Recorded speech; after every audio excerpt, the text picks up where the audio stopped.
Yo, sabihin niyo mong bobo ang masa, pero hindi niyo mabubura ang 32 milyon.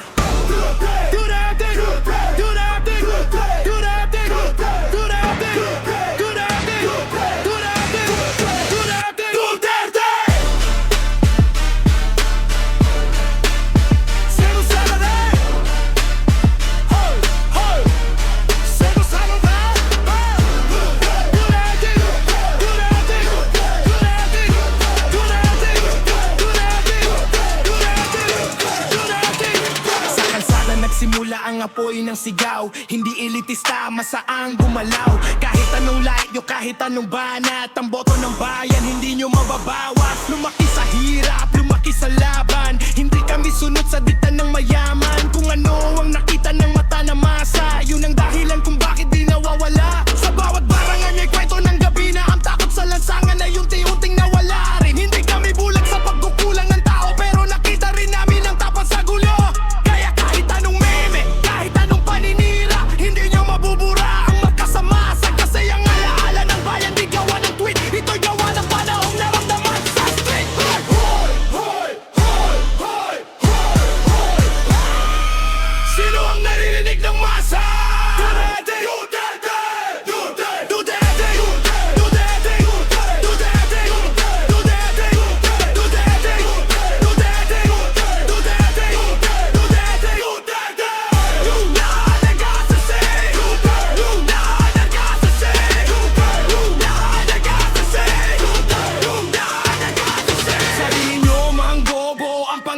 Hindi nyo mababago ang pinanindigan namin. Hawak kayo, dalit sa social na laban. May milyon na tahimik pero matibay ang paninindigan. Hindi lahat ng kwento nasa headline. May kwento sa jeep, sa palengke, sa night time. Kung mali lahat, bakit di nyo mabura ang lakas ng sigaw sa bawat kampanya? Bakit sa bawat usapan ng masa may pangalan pa rin lumalabas sa mesa? Hindi ito idolo lang o simpleng pangalan. Ito'y simbolo ng panahong matapang. Hindi perfecto, walang nagsasabing ganun, pero may marka sa isip ng karamihan.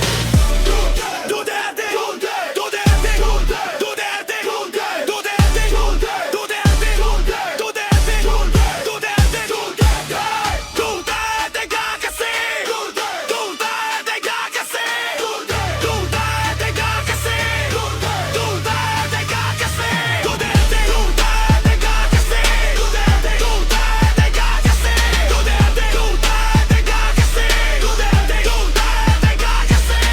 Kahit anong light nyo sa amin ngayon, hindi nyo mapapatay ang paninindigan.